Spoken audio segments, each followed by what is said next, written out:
আসসালামু আলাইকুম প্রিয় শিক্ষার্থীবৃন্দ, তোমরা সবাই কেমন আছো? আমিও আল্লাহর রহমতে ভালো আছি। আজকে তোমাদের সপ্তম শ্রেণীর অনুশীলনী নম্বর 2.2 এর সমস্যা নম্বর 9, এই সমস্যাটা নিয়ে আজকে আলোচনা করব। আজকে করব 9, 10, 11, 12 চারটা সমস্যার সমাধান করে দিব। আচ্ছা দেখো, সমস্যাটা কি বলছে? 5 টাকায় 8টি আমলকি ক্রয় করে। কয়টা? 5 টাকায় 8টি আমলকি ক্রয় করে। ক্রয় করে মানে কিনে। আবার 5 টাকায় 6টি আমলকি বিক্রয় করে। 5 টাকায় 6টি আমলকি বিক্রয় করে। তাহলে 5 টাকায় কিনলো 8টি, আর 5 টাকায় বিক্রি করলো 6টি। তাহলে 6টি, তাহলে লাভ হলো না লস হলো? অবশ্যই লাভ হবে। আচ্ছা, বিক্রয় করলে শতকরা কত লাভ বা ক্ষতি হবে? এখানে শতকরা কত লাভ বা ক্ষতি হবে। এবার আসো, তাহলে আমরা করি 8টির ক্রয় মূল্য কত? 5 টাকা। 8টির সমাধানে আসি। 8টির ক্রয় মূল্য 5 টাকা। তাহলে একটির মূল্য কম হবে, তাহলে ভাগ করলাম। আবার 6টির বিক্রয় মূল্য 5 টাকা, একটির বিক্রয় মূল্য কম হবে, তাহলে কম করলাম। আচ্ছা, এখন দেখো এখানে বিক্রয় মূল্য বেশি, কারণ বিক্রয় মূল্য কেমনি বেশি হলো আমরা কি বুঝবো? তাহলে আমরা এইটাও ভগ্নাংশ, এইটাও ভগ্নাংশ, এটাও সাধারণ ভগ্নাংশ, এটাও সাধারণ ভগ্নাংশ। তো সাধারণ ভগ্নাংশ যদি আমরা সমহর করি তাহলে বুঝতে পারবো এটা বড় নাকি এটা বড়, এবং লাভ হবে নাকি ক্ষতি হবে। তাহলে দেখো, এইটার এটার সমহর করি, সমহর করে পাই 6 আর 8-এর লসাগু কত? 24। তো আমরা সমহর করার পদ্ধতিটা এখানে পাশে করে দিয়েছি। পাশে সমহর করার পরে বুঝলাম এইটা আমাদের বড়, এটা হচ্ছে ছোট। তাহলে বিক্রয় মূল্য বেশি হলে অবশ্যই লাভ হবে। তাহলে আমরা বিক্রয় মূল্য বেশি, সেহেতু লাভের সূত্রকে জানি বিক্রয় মূল্য বিয়োগ ক্রয় মূল্য। তাহলে বিক্রয় মূল্য থেকে ক্রয় মূল্য বিয়োগ করলাম। দেখো, বিক্রয় মূল্য থেকে ক্রয় মূল্য বিয়োগ করছি। বিয়োগ করার পর 6-8-এর লসাগু 24, এইখানে আবার 24 লসাগু পেয়ে গেছি। দেখি না বন্ধুরা, পেয়েছি না লসাগু? তো এইখানে 24 লসাগু। তাহলে 24-এর যদি 8-6 দিয়ে ভাগ দিই, তাহলে 4-6 24, 4 দিয়ে এই লবে গুণ দেবো, 4-5 20। এবার 8 দিয়ে আবার এই 24-এ কী দেবো? ভাগ দিব। তাহলে 8 × 8, 8 × 2 = 16, 3 × 8 = 24। এই 3 দিয়ে এই 5-কে এবার কী করবো? গুণ দেবো, 3-5 = 15। তাহলে 20 - 15 ভাগ 24, বা 20-এর থেকে 15 বাদ দিলে কত হয়? 5-এ 24। তাহলে দেখো তো, এই টাকা লাভ হলো কয় টাকা বিক্রি করে? এই টাকা বিক্রি করে, তাই না? এই টাকা বিক্রি করে আমাদের এই টাকা লাভ হলো। তাহলে কী বলবো আমরা? এত 5-এর 8 টাকায় বিক্রয় লাভ হয়, এত 8 টাকায় লাভ হয় এত টাকা। যদি মূল্য হয় ক্রয় মূল্য এত টাকা, লাভ হয় বিক্রয় মূল্য এত টাকা, তাও হবে। তো লিখতে হবে কি? 5-এর 8 টাকায় লাভ হয় 5-এর 24 টাকা।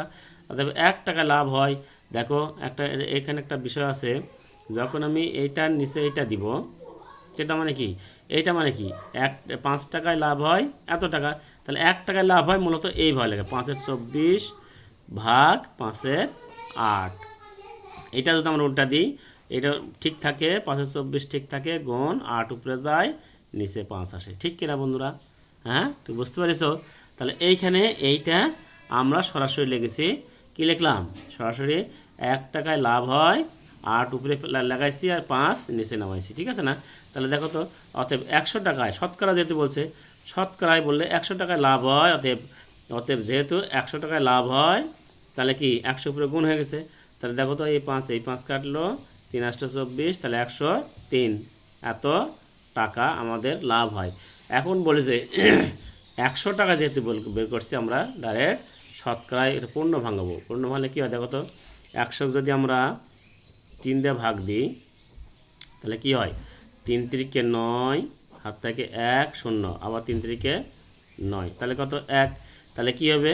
আমরা যখন লিখি তখন এই ভাগশেষটা যায় উপরে, আর ভাজক যায় নিচে।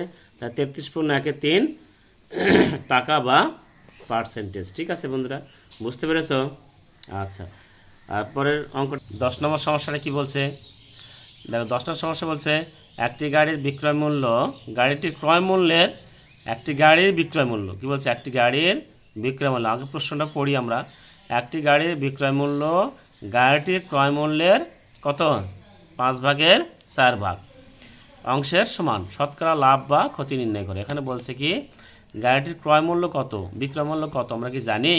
তাহলে আমরা ক্রয় মূল্যের বিক্রয় মূল্য যা হয়েছে, ক্রয় মূল্য যা ছিল তার 5/4।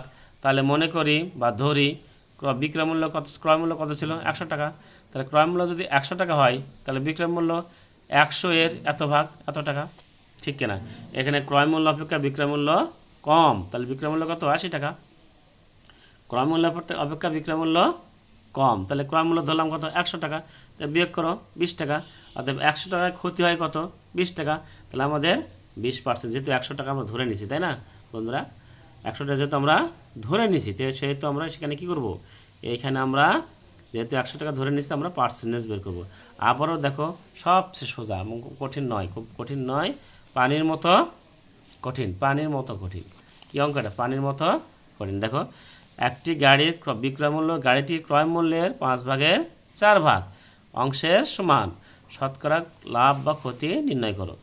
ধরি ক্রয় মূল্য 100 টাকা, বিক্রয় মূল্য 100 এর 5/4, তাহলে কাটাকাটি করো, 5×20 100, 4×20 80।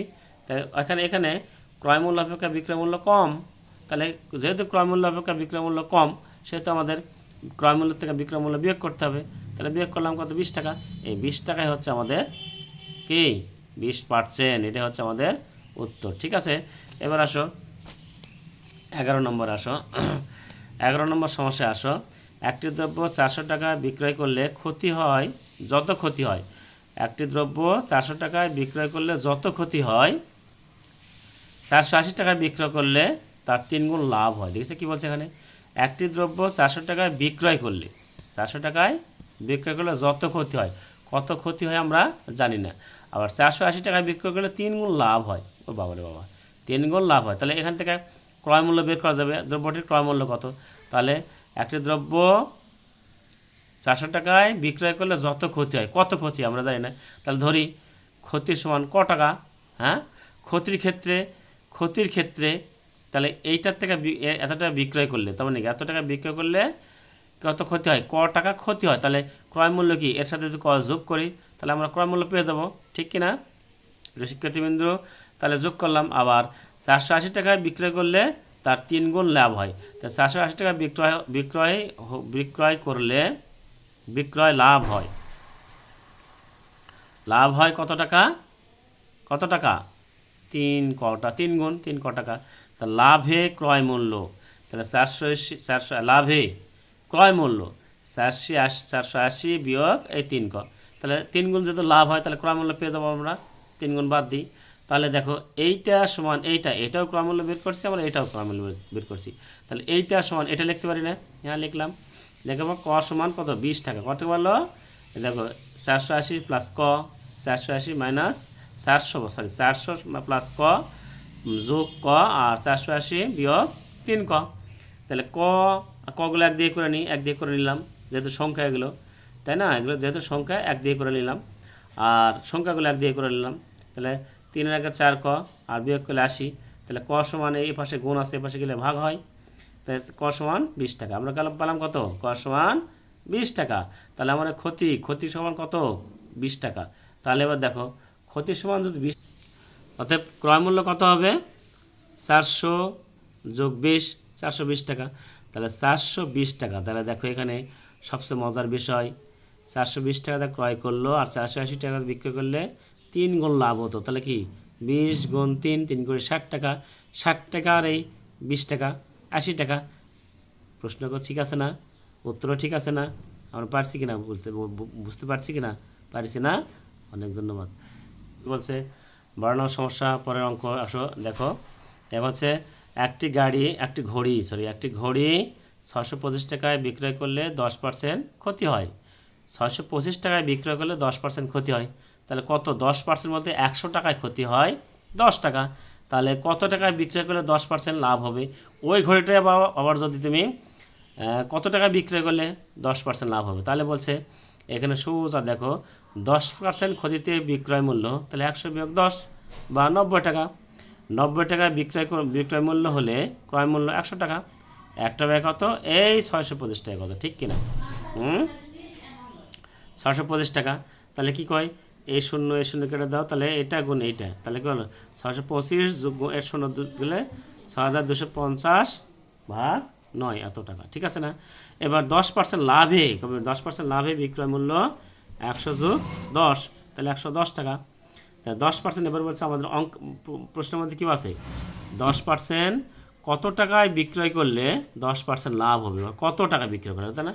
তার মানে সেই 10% লাভে বিক্রয় মূল্য 100 যোগ 10, মানে কি আমরা যখন লাভ করব তখন যোগ হবে, আর বিয়োগ ক্ষতি যখন হবে তখন কি করব, বিয়োগ করবে। কোন থেকে? মূলধন থেকে। মূলধন মানতে কি আমরা ধরে নিয়েছি 100 টাকা, হ্যাঁ? তাহলে ক্রয় মূল্য 100 টাকা হলে বিক্রয় মূল্য 110 টাকা। ক্রয় মূল্য 1 টাকা হলে বিক্রয় মূল্য 110 টাকা। আর এই যে আমরা পাইছি ক্রয় মূল্য কত, এই ক্রয় মূল্য এখানে দিলাম, দেওয়ার পরে অঙ্কটা এইভাবে সমাধান করার চেষ্টা করলাম। দেখো এখানে যা আছে তাই হবে। তাহলে 110 গুণ 6250, নিচে 9 গুণ এই 100, ঠিক আছে? তাহলে এই শূন্য চলে গেল। তাহলে কি উপরে এইটা গুণ এইটা, মানে কি 6875 গুণ করো, আর নিচে আসতে কত 9, এই 9 এখন ভাগ করো 6, 8, 7, 5, এটা ভাগ করো কি দেয়া, 9 দেয়া। 9 ঘরের নামাতে পড়ো, এক সংখ্যার মধ্যে যায় না, তাহলে 2 ঘর নাও, 2 ঘর নিলে 68, তাহলে 6 নং 54, 5 8 নং 72, তাহলে 7 নং 63, 7 বাদ দাও, 7 নং 63 দিয়ে দাও। তাহলে 5 আর 7, তাহলে কি 6 নং 54 হয় না, 6 নং 54, তাহলে কত 3, আর এখানে 5, তাহলে 3 নং 27, তাই না? 4 নং 36, বেশি হয় 3 নং 27, তাহলে কত থাকে 8, 8 7 15 8। তাহলে কি এই ভাগশেষটা যায় উপরে আর ভাজক আসে নিচে। আমরা কি পেলাম 768 সমস্ত 8-এর 9 টাকা। এটা কি, এটাই আমাদের উত্তর। বুঝতে পারছো শিক্ষার্থীবৃন্দরা, বুঝতে পারছো নাকি বুঝতে পারোনি? আচ্ছা, সবাইকে ধন্যবাদ। আজকে এই পর্যন্ত শেষ করছি। আল্লাহ সহায় হোক।